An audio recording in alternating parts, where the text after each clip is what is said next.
how do these songs fit into like the broader narrative of Satisfaction of Sameness?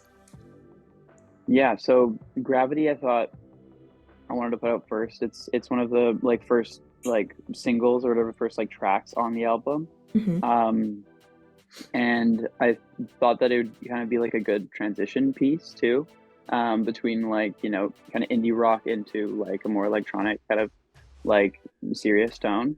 Hmm. And uh, yeah, Gravity is a very um, it's just like a pop song, it's a pretty like straight ahead pop song, I feel like. But it definitely talks about um, even within like a really positive state, or like even in like within a day that you feel good about where you are in life and those types of things, there's still like a gnawing feeling kind of telling you that there's external issues that you're not necessarily dealing with, or Yeah. there's always going to be something that's going to be bothering you. Hmm. And so it's like kind of like a state of feeling like you're never actually like fully away from your problems.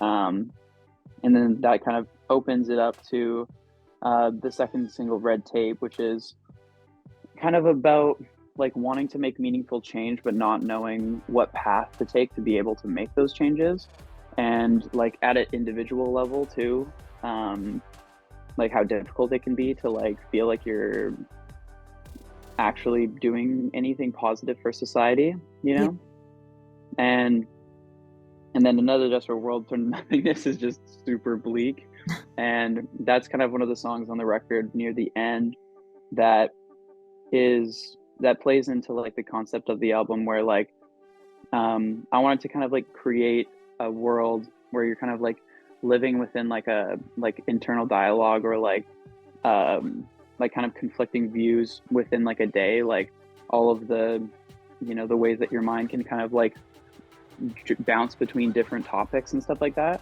Yeah. Um, and so like Another Desperate World is kind of like the end of the rabbit hole, where um, your mind has led you to a place that you don't necessarily want to be. Hmm. And I think that I was writing that song during 2021, during like that really bad wildfire season. So it was like, seeing your province like lit on fire is pretty scary, and it kind of makes you start to think about, and really like you get really hit with like a dose of reality, and like the real issue of like global warming and like climate change and stuff. So Yeah. um, yeah, that's kind of what that song's about. And then